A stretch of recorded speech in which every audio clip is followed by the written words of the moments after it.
There's a moment I want you to picture. It's late evening, the house has finally gone quiet, and you head down the hallway toward the bathroom. Before your hand even touches the door, you hear it. Those soft, deliberate paws padding behind you on the floor. You turn, and there they are. Your cat, sitting in the doorway, watching you like you're the most fascinating creature in the house. Maybe you laugh, maybe you shake your head. Maybe, if you're honest, you've wondered for years what on earth is going on inside that small, furry head. If trying to understand this one specific behavior has ever left you feeling a little baffled, a little unsure whether your cat is being sweet, needy, weird, or trying to tell you something important, this video changes that today. Because there is a reason. In fact, there are several reasons, and once you understand them, the whole shape of your relationship with your cat is going to look different. You're going to walk away with a clear, phased method for reading this behavior, responding to it in the right way, and knowing exactly when it means something you should not ignore. I've spent a little over 2 decades working with cats. In clinic rooms and living rooms, and occasionally, yes, in bathrooms.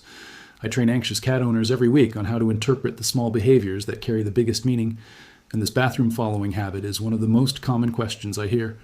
Owners come in almost apologetic about it, half embarrassed, half charmed, and I always tell them the same thing. Your cat is not being strange. Your cat is running a very old, very sophisticated piece of feline software, and if you learn to read it, you'll never look at that little shadow in the doorway the same way again. So here's what we're going to do. I'm going to walk you through this like I walk owners through a training protocol in the clinic. There are 4 phases to reading this behavior correctly. Phase 1 is the environment, what your bathroom actually looks like from your cat's perspective and why it matters. Phase 2 is the body language desensitization phase, which is really about you learning to interpret what your cat's posture, tail, and eyes are telling you the moment they cross that threshold. Phase 3 is the exact technique, how to respond, when to respond, and the small physical cues that either deepen the bond or accidentally push your cat away. And phase 4 is the recovery loop, what you do after each bathroom visit that determines whether the next one strengthens trust or slowly erodes it. Stick with me all the way through, because there is one detail in phase 3 that reverses almost everything most owners get wrong, and it takes about 4 seconds to apply. Grab whatever you're drinking, get comfortable, and let's begin. Phase 1, the environment. Before you touch your cat, before you even change how you react to them, you have to understand what your bathroom actually is in feline terms. Most owners get this wrong from the very first assumption. They think the cat is following them for company, or for attention, or because the cat is bored. Sometimes that's true. Often, it isn't the whole story. Because in your cat's mind, the bathroom is not a mundane room. It is a resource-rich, sensory-rich, high-value zone in the territory they share with you. Think about what's in there. Running water, warm surfaces, enclosed space with only one entrance. A small room where their favorite human sits still for several minutes at a time, at eye level, without doing anything intimidating. From a cat's point of view, that's not a boring room, that's a jackpot. Researchers at the University of Lincoln in the United Kingdom have spent years studying feline attachment behavior, and one of the consistent findings across their work is that domestic cats form what's called a secure base bond with a specific human, usually one, and they actively seek proximity to that human during moments of low environmental stimulation. In plain language, when the house goes quiet and you head off alone, your cat's internal map lights up. Where did my person go? And more importantly, are they safe?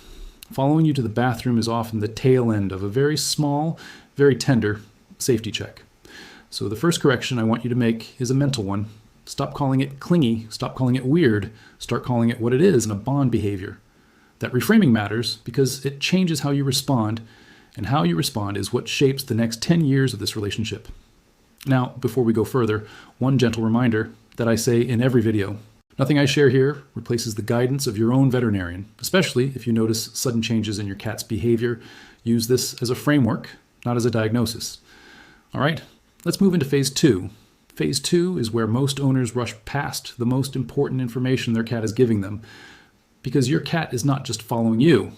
Your cat is arriving in that doorway with a very specific body language signature, and if you learn to read it, you'll instantly know what kind of bathroom visit this is.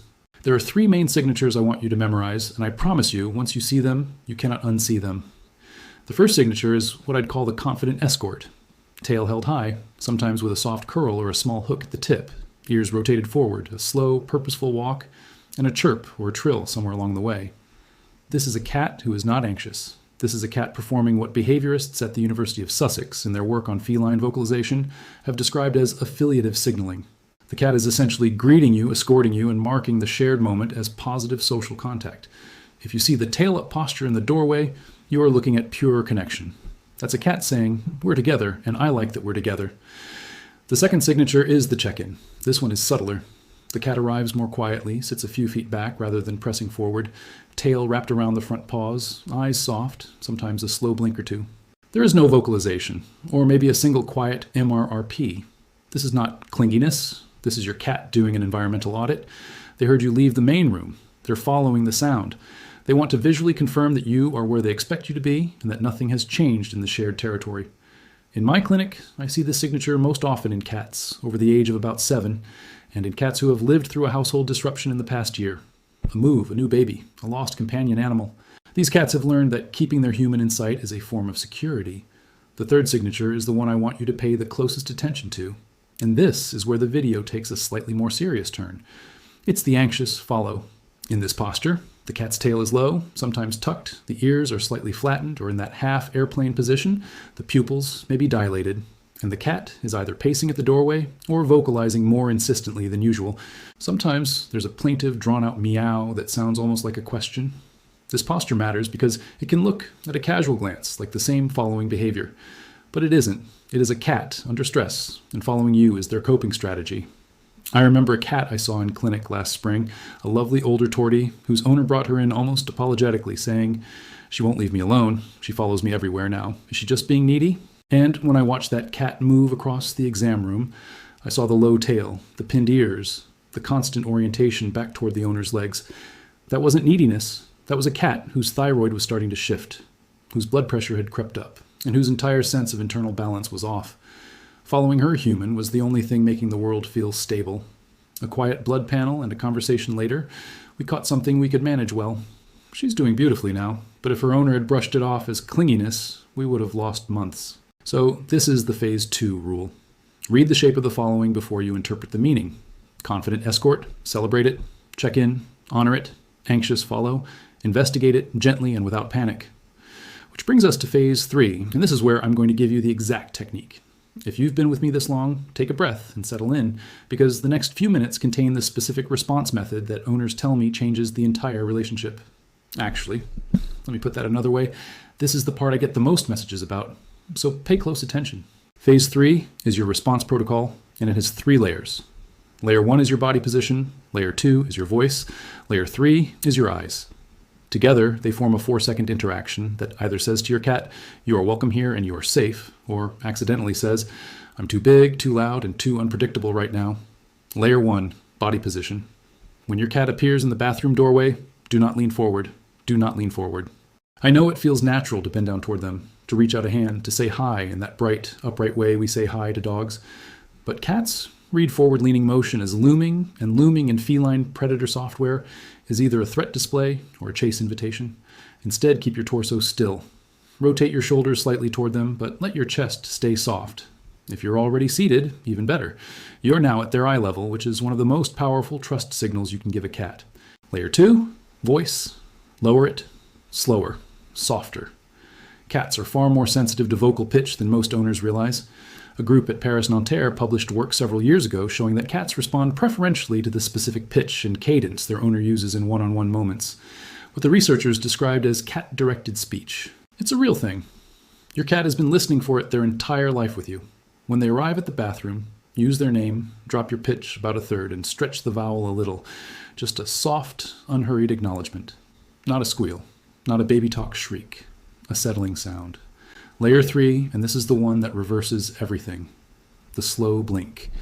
If you take nothing else from this video, take this. When your cat appears in the doorway and you've done the still body and the soft voice, look at them, and then close your eyes slowly for about a full second, and open them again just as slowly. Researchers at the University of Sussex, working with Professor Karen McComb, published a well-known study on this exact behavior, and their finding was striking. Cats not only recognize the slow blink from their humans, they reciprocate it more often, and they approach the humans who use it more readily than humans who don't. It's the closest thing we have to a verified feline word for, "I'm comfortable with you." 4 seconds. Still body, soft voice, slow blink. That's your bathroom doorway response protocol. And here's what I want you to notice the first time you try it. Your cat's posture will change within 1 or 2 seconds. The tail will lift or soften, the shoulders will drop. Sometimes they'll walk forward and rub the door frame or your leg. Sometimes they'll just sit and blink back. Either way, you've just told them, in their language, that this small ritual of following you means something to you too. Now, quick pause. If you're finding this genuinely useful, do me one small favor before we go into phase 4. Leave a comment below with the signature your cat uses most. Confident Escort, Quiet Check-In, or the Anxious Follow. I read those comments, and I use them to shape the next videos I make. It helps me tailor these deep dives to what real owners are seeing in their real homes. And if you haven't subscribed yet, this is the kind of channel where we go slowly, we go deeply, and we treat cats like the extraordinary creatures they are. All right. Phase 4. This is the part almost nobody thinks about, and it's the reason some owners see this bond deepen year after year, while others watch the bathroom following behavior slowly fade away and never understand why. Phase 4 is the recovery loop. Here's the principle. Every small interaction with your cat is either a deposit into the trust account or a small withdrawal. The bathroom visit is not just the moment they show up, it's what happens after. What you do in the 60 seconds after you leave the bathroom is what teaches your cat whether following you was worth it or not. Most owners, without meaning to, do a small withdrawal. They finish in the bathroom, step over the cat, walk briskly back to whatever they were doing, and forget the interaction entirely. From the cat's perspective, the ritual had no ending. There was a beginning, the following, the arrival, the greeting, and then nothing. No closure. Do that enough times and the cat starts to disengage from the ritual. They stop following. And owners come to me a year later saying, my cat used to follow me everywhere, and now she doesn't. Did I do something wrong? Usually, yes. Not something dramatic, just a slow accumulation of unfinished rituals. The recovery loop is a small correction. When you leave the bathroom, don't step over your cat. Pause at the doorway. Give them one more slow blink. Say their name once, softly. And then, and this is the key part, move to a spot in the house where you can sit down for even 2 minutes. The couch, the edge of the bed, a kitchen stool. And let them join you if they want to. Most of the time, they will. Sometimes they'll settle nearby. Sometimes they'll perch and watch. Occasionally they'll walk off, satisfied that the ritual is complete. The point is that you gave the following behavior an ending, and endings are what teach cats that a ritual is safe to repeat. Over the course of a few weeks of doing this, something quietly beautiful happens. The bathroom following behavior gets richer. Your cat starts adding new elements, a chirp on the way, a rub against the doorframe, a slow blink of their own before you've offered yours. They're not becoming clingier, they're becoming more fluent. They're learning that this small piece of shared territory has become one of the safest, most predictable moments in their day. And here's the deeper meaning that I promised you at the start of this video. The reason your cat follows you to the bathroom, in most cases, has almost nothing to do with the bathroom itself. It has to do with the fact that in feline social structure, cats who are bonded groom together, sleep together, and this is the important part, synchronize their small daily movements with each other. In free-living cat colonies, bonded pairs are often observed moving in loose orbits around one another throughout the day, staying within a certain radius. The technical term for this in the behavioral literature is affiliative proximity. What that means, in plain English, is that your cat has quietly, over months and years, decided that you are part of their small circle of trusted others. And so, when you get up and walk down the hallway, your cat isn't following you because they're bored, or because they want food, or because the bathroom is interesting. They're following you because, at some level below language, they have decided that your movements matter to them. Your day is part of their day. Your small trips through the house are their small trips through the house. That is one of the highest compliments a cat can give a human being, and most owners live with it for years without realizing what it means. Now, a final gentle note before we close. If your cat has recently started following you when they didn't used to, especially if the new behavior comes with any of the anxious follow signals I described earlier, or with changes in appetite, litter habits, vocalization at night, or weight, please have a conversation with your veterinarian. New following behavior in an older cat or a sudden intensification in any cat can occasionally be an early signal of something medical that's easier to catch now than later. In my experience, for the majority of cats, bathroom following is a bond behavior and nothing more. But bond behaviors and warning signs can share a doorway, and it's always worth ruling one in before you rule the other out. Okay, let's bring this home. Here's your Calm Coach summary. Phase 1. Understand that the bathroom is not a strange room in your cat's mind. It's a resource-rich zone where their favorite person sits still. Phase 2, learn the 3 signatures of the following: confident escort, quiet check-in, or anxious follow, and read the shape before you read the meaning. Phase 3, your 4-second protocol: still body, soft low voice, slow blink. And remember that the slow blink is the single most powerful signal in your entire vocabulary. Phase 4, close the loop. Give the ritual an ending. Sit down somewhere afterward and let them join you. Do this for 2 weeks, and I promise you'll start to see it. The way they arrive in the doorway will change. The way they linger will change. The way they look at you when you're washing your hands or brushing your teeth will change. Not because your cat has changed. Because you finally started speaking the language they've been speaking to you all along. If this helped you see your cat a little more clearly, do me one small favor. Subscribe, so I can walk you through the harder ones next. How to trim their nails without a fight. How to introduce a second cat without a war.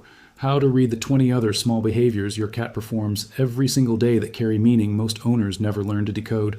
And, down in the comments, tell me your current biggest struggle with your cat's daily routine. The one that keeps you up at night, or the one you've quietly given up on.